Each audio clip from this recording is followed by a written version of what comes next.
Hello there, this is James S. Croft, EU James 1978, and continuing on from where I left off in part 3 of this series, Links to Narrative Underbar, how can Candace Owens, for example, be a white supremacist when she's so obviously a black woman?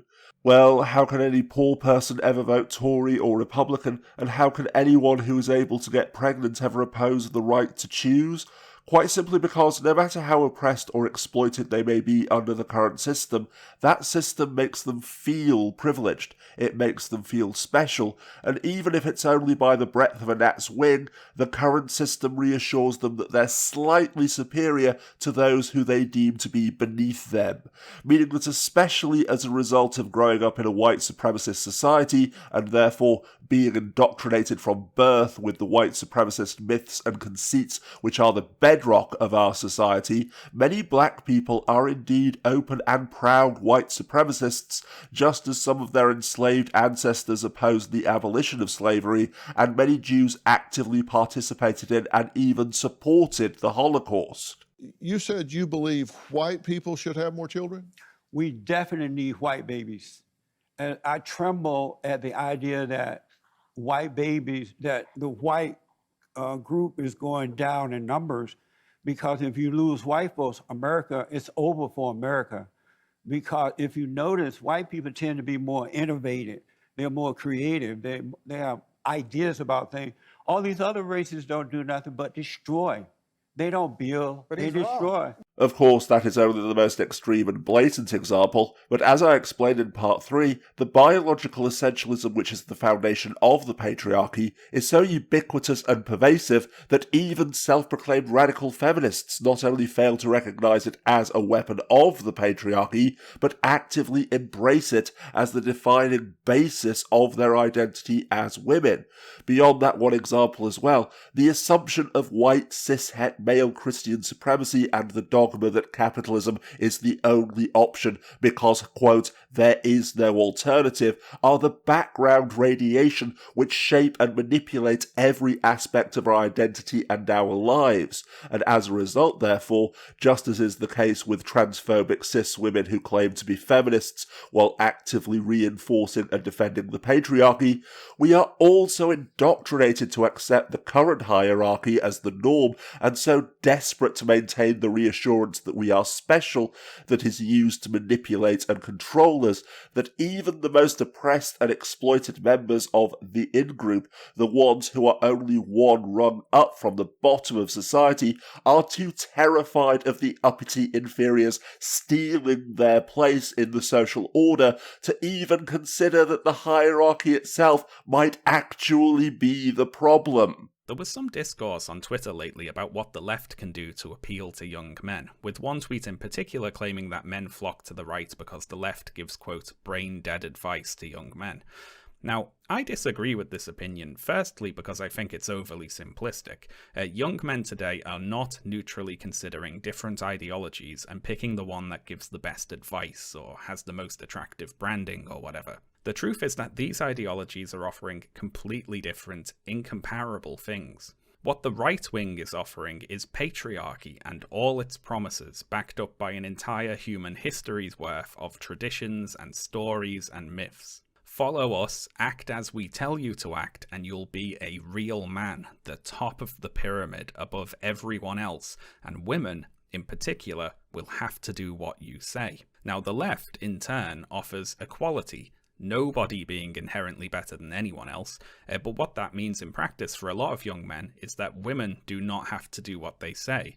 They can say no to you. They don't need your resources to survive. To attract a mate, you can't rely on being simply necessary anymore. Now you have to be desirable, and that can feel like a much more vulnerable, emotional position to be in. This is more than an issue of advice or branding or so on. It is in fact one of the major political divides. Actually, the single most important political question you could be asked, in my opinion, do you think some groups of people are inherently superior to other groups of people? Now, the right can offer easy affirmations to young white men here. They can say, yes, you are better than other people. You do deserve to be on top. Follow us and we'll make sure that's where you are. Now, the left has a much harder job. They don't have those easy affirmations. What they're saying to young men is that you are not inherently superior to anyone else. Everyone, including you, should be equal. Now, on the surface, that is a much harder sell. But admittedly, the left can make a mistake here. And that mistake is accepting the right's claim that life will be better for young, in particular white men, under patriarchy. I've seen some on the left claim that these men are unreachable because of course they aren't going to want to give up their privilege and live worse lives because of it.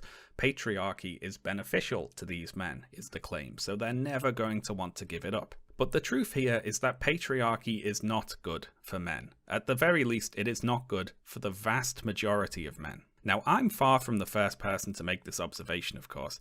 I'd advise reading The Will to Change by Bell Hooks if you want to see someone making this point much better than I can. But yes, the truth here, one that should be utilised as much as possible by the left, is that patriarchy punishes men far more often than it rewards them. The things that patriarchy promises to men are lies, and men have far more to gain in rejecting patriarchy than accepting it. This is what I'm not a misogynistic fascist butts like Jordan Peterson either fail or refuse to comprehend when they say things like, but if we live in a patriarchy, then how is it that men are so exploited? Checkmate, feminazis.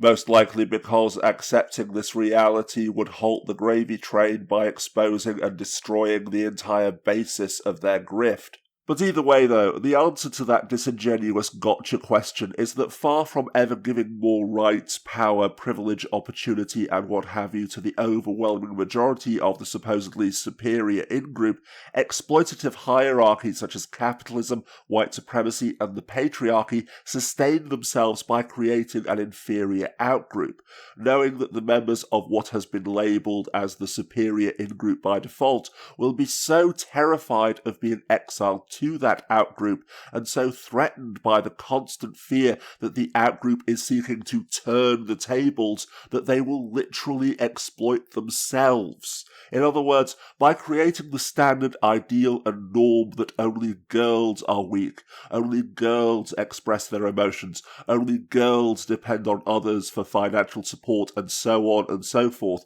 patriarchal societies across the globe, including ours, have created countless generations of men who would literally rather die, kill each other, and kill themselves than ever risk being labelled as a girl or being no better than a girl.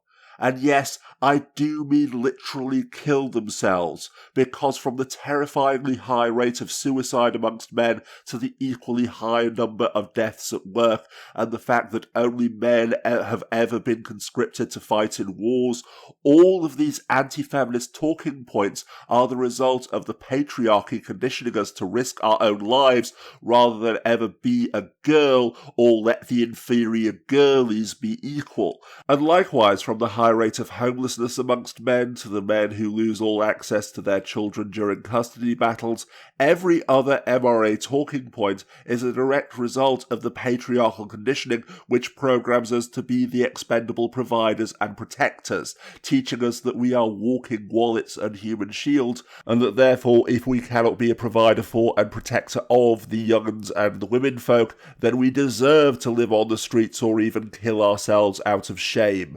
To this day, then, I can't help but laugh when anti-feminists point to the fact that society regards us as expendable and makes the exact same point about treating us like walking wallets and human shields, because that's entirely the result of the patriarchy that they themselves are defending. And ultimately, as we saw when the very same people who scream about the injustice of only men ever fighting in frontline combat had an aneurysm over the news that the military now allows women to fight on the front line as well, the bottom line is that they don't want to stop the exploitation because that would mean dismantling the patriarchy and then they wouldn't get to feel special anymore.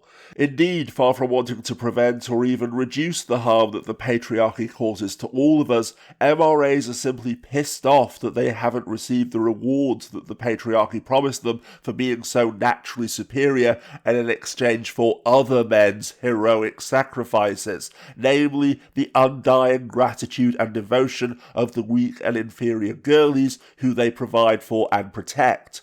As I posted a while ago on Twitter, in fact, in reply to someone asking why MRAs hate single mothers so much, they hate them because they are living reminders of the broken promises of the patriarchy, the exploitative system which tells us that if we sacrifice ourselves on the altar of masculinity, then we will all be rewarded with a devoted and obedient mummy who we can fuck, who'll spend her entire life massaging our ego and obeying our slightest whim.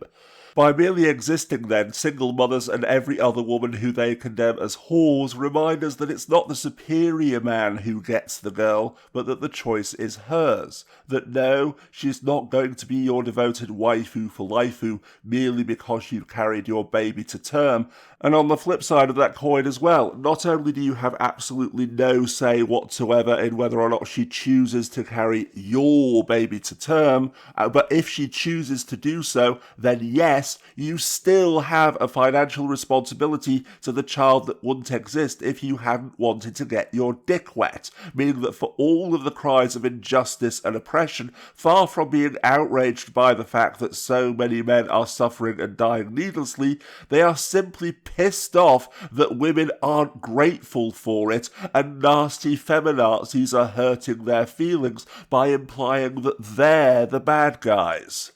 No one plays a bigger victim than an oppressor who is suddenly given a tiny taste of what it's like to not have all the power. When them folks feel like they losing power to control the curriculum, they will create laws to keep that power. When us folks had all the power to push people inside the closets, everything was all good. But now that we feel like we're losing some of that power, man, we feel like we're being oppressed. There's an agenda being pushed on us. You see what I just did right there? That was an intersectional analysis about how power always feel like it's being oppressed when it's giving some up. Recognize how they both have the same hubris of thinking. Yeah, both oppositional ideologies come from the same line of thinking. People that talk about the woke agenda and the gay agenda see equality like pie. And if somebody else is getting more equality, that means you getting less. Now, my grandmother always said, tell the truth and shame the devil. So if I'm lying, tell me how I'm wrong. But if I'm telling the truth, then leave me alone. Education is elevation. To quote Virginia Woolf in the feminist classic A Room of One's Own, it was not merely the cry of wounded vanity, it was a protest against some infringement of his power to believe in himself. Women have served all these centuries as looking glasses, possessing the magic and delicious power of reflecting the figure of man at twice its actual size. That is why Napoleon and Mussolini both insist so emphatically upon the inferiority of women, for if they, the women, were not inferior, then they, the men, would cease to enlarge. So then, men who feel that being a man is the core of their identity are willing to sacrifice everything else to maintain their feeling of superiority, including other aspects of their identity and even their own lives, and this being the case while straight, white, cisgendered and well-off men opposing LGBTQIA+ rights, racial justice and feminism is no surprise to anyone, the key to understanding the apparent contradiction of an African-American white supremacist, a transgender transphobe, or a cis-female anti-abortion activist is that what appears to be the most vital aspect of their identity to us may not be the most vital to them, especially not when, as I've now explained at length, we've all been conditioned from birth to regard one aspect of their identity as inherently inferior and bad. Going back to the example from the beginning of this video series, in fact, of 50 Cent voting Republican because he doesn't want to be 20 Cent, how on earth can a black man who's probably spent his entire life being hassled by cops, whose wealth doesn't protect him every time he's pulled over for driving while black, and who definitely won't be protected when one cop decides that he might have had a gun, possibly vote for the party of law and order, which, as I'll explain in a future video, is merely a euphemism for reassure white people of their continued superiority by locking up, disenfranchising, and killing people of colour. Because just as the majority of white female voters in the US vote for the increasingly fascist party that wants to strip them of their rights because their identity as white people or Christians is more important to them, he's made the decision, no matter how unconsciously he may have done so, that his identity as a rich man is more central to his feelings of self and security than his identity as a black man, just as some black American voters prioritize what is in their minds their God-ordained homophobia and misogyny, literally voting for racists who view them as a problem to be controlled, not as fellow human beings, instead of voting for their own best interests, and similarly, impoverished white Republican voters and pro-life trad wives willingly allow themselves to be oppressed, exploited, and even sacrificed on the altars of capitalism, white supremacy, Christian supremacy, and the patriarchy in exchange for the mere reassurance that they're superior to the work-shy black and socialist scroungers,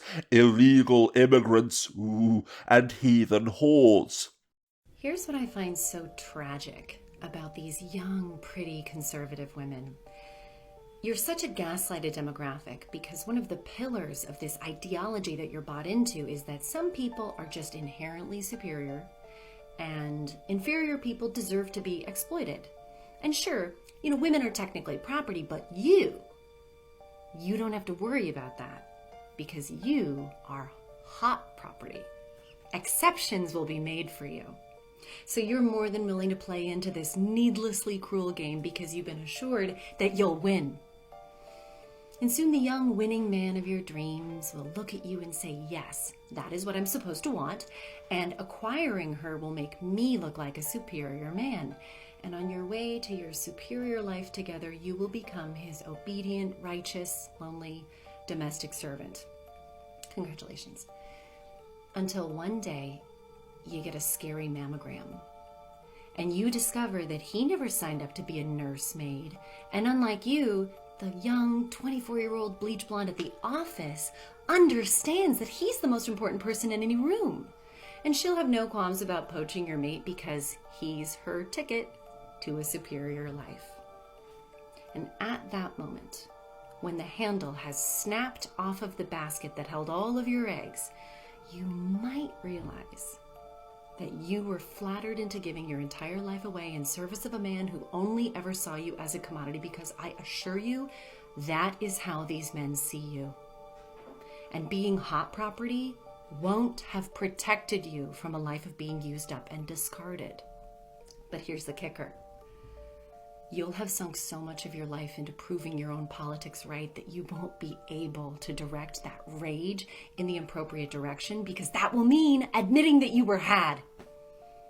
So there you'll be, a middle-aged woman with a pert haircut and great Botox, standing in line at a Kroger, making the fact that your life didn't turn out as promised into an assistant manager's problem, because don't they know that exceptions are supposed to be made for you? Good luck, babe. Good luck. In fact, having spent more than a decade now struggling to understand why socialism, is a catch-all fear-mongering buzzword used to condemn literally anything that makes regressive reactionaries feel uncomfortable, the simple truth is that, as I mentioned in the first part of this video series, with all of its talk of individual liberty and pulling yourself up by your bootstraps, capitalism makes people feel special, full stop, because in a world in which most people can't even define or explain the basic principles of capitalism, let alone socialism, most people's entire understanding of both systems and concepts boils down to nothing but vibes. After all, as I've been explaining for 3.5 videos now, one of the most vital things to comprehend and embrace when listening to this video series is that vibes are the entire basis of all reactionary aggressiveness. That, for example, the reason why Tim Pool genuinely and sincerely tried to argue that Squid Game, a series in which billionaires make impoverished and indebted people risk their lives for money because they're bored, is a condemnation of communism, was because seeing people in numbered tracksuits being ordered about and murdered by armed guards in dehumanizing masks gave him communist vibes. Because, to put it as bluntly as possible, communism or socialism is merely anything which makes them feel threatened or uncomfortable, while capitalism is anything that does not. Please understand that these people, Tim Pool, Dave Rubin, Jordan Peterson, Candace Owens, Bill Maher, Ben Shapiro, Matt Walsh, Steven Crowder, and so many more, their entire careers are hinged on triggering negative emotional reactions in the moment and with the hope that people will gravitate from one outrage to the next. Because that way, they never stop and notice how everything these people say turns out to be wrong.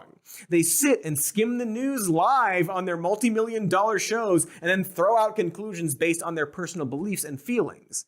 That's it.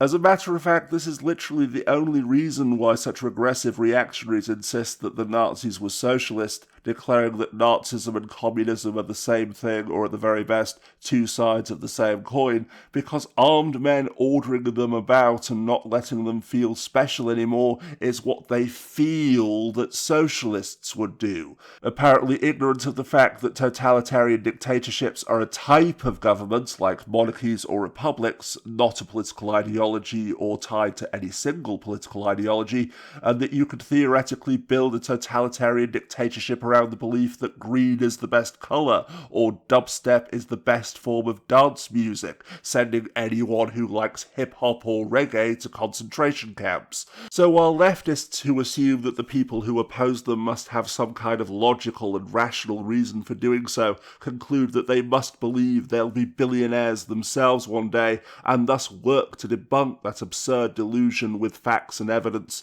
again, the fear and hatred which drive such people to condemn the mildest, most moderate policies that would benefit them at the expense of the rich is entirely emotional, and far from believing that if only they worship billionaires and defend them from the evil socialists hard enough, then they'll be billionaires themselves one day, the exploited worker who is being robbed blind by their billionaire overlord genuinely believes that they're on the same side, because like the black lesbian and the neo-Nazi teaming up to oppose trans rights, at that moment the boogeyman of socialism makes them feel threatened, whereas being exploited by their billionaire overlord does not. One specific example among capitalists and their corporately owned politicians is a misinformation campaign that redefined what capitalism is and redefined what socialism is, at least in the popular American consciousness.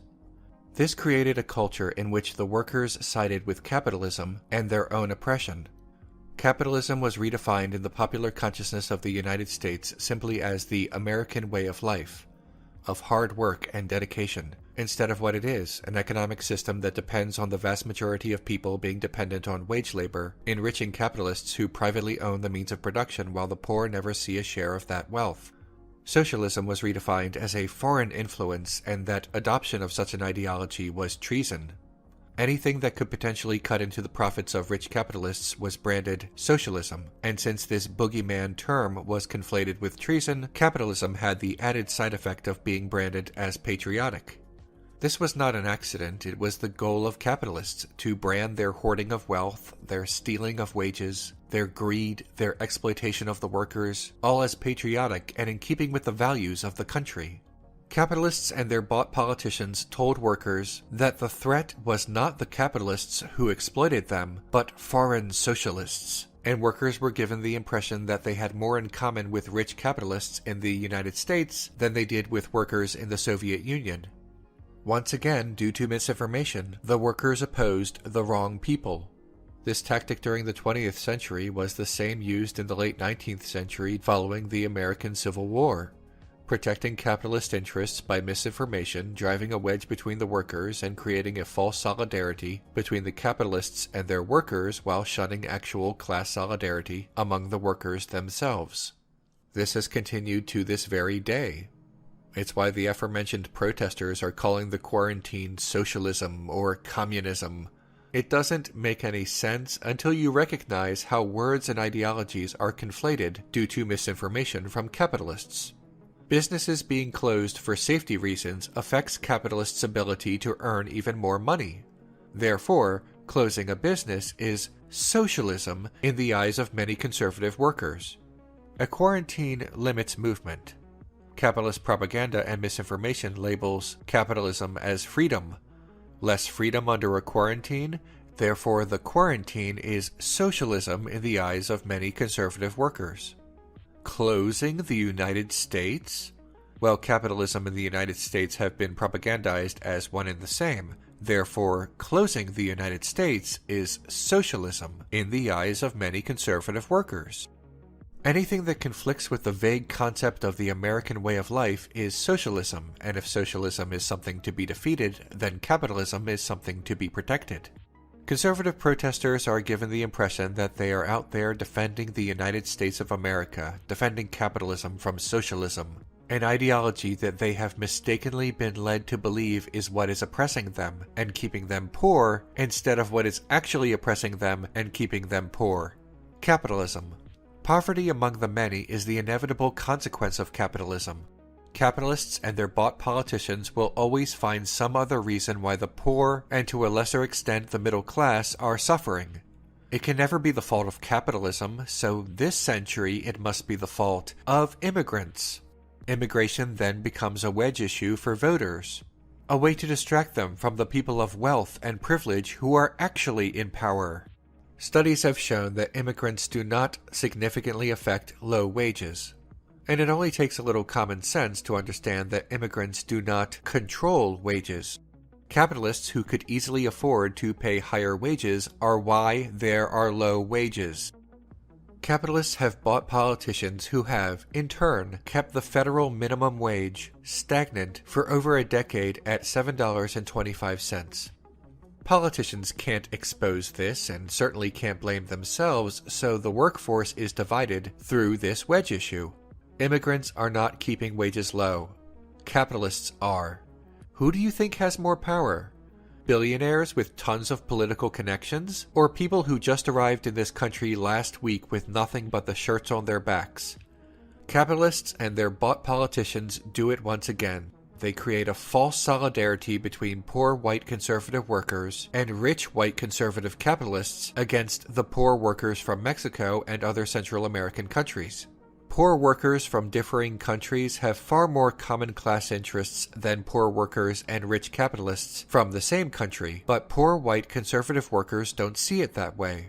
They believe this because poor workers from Central America do not have the misinformation apparatus that rich capitalists do. So poor white workers do not always recognize the actual class solidarity between themselves and poor workers from Central America.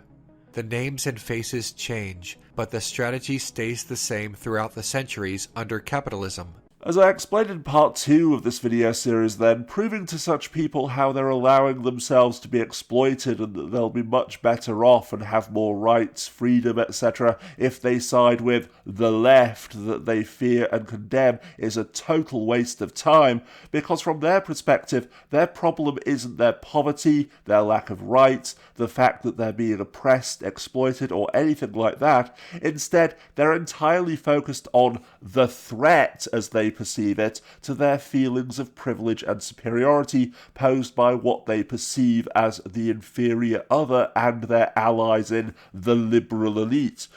To help you understand this better, think back to a time when you felt deeply paranoid about something that turned out to be totally imaginary, like the fear that you'd left the door unlocked or left the stove on. Did being told that it was all in your head and that you should be focused on the real problems that are harming you right now do anything but annoy you and make you feel patronised and unheard? And likewise, if you were worried about leaving the stove on one day and the door unlocked the next, meaning that you didn't care that you'd actually left the door unlocked on the first day because you were too worried about leaving the stove on, did the fact that you weren't consistent in your fears bother you in the slightest? Or if you had a fear of heights and a fear of spiders, what would you think of a person who was confused by the fact that you climbed a ladder to get away from a spider? Wait a minute, I thought that you were afraid of heights as well, demanding that your fear, your irrational response, be completely rational and internally consistent. This brings me on to the second part of the question that many of you may still have been struggling with at the end of the previous video in this series, the fact that even if they're merely exploiting them to achieve their own self-serving ends and will throw them under the bus the moment that they've served their purpose, how can racist homophobes willingly side with black lesbian women against their mutually perceived boogeyman of trans ideology? And I'll explain why in part 5.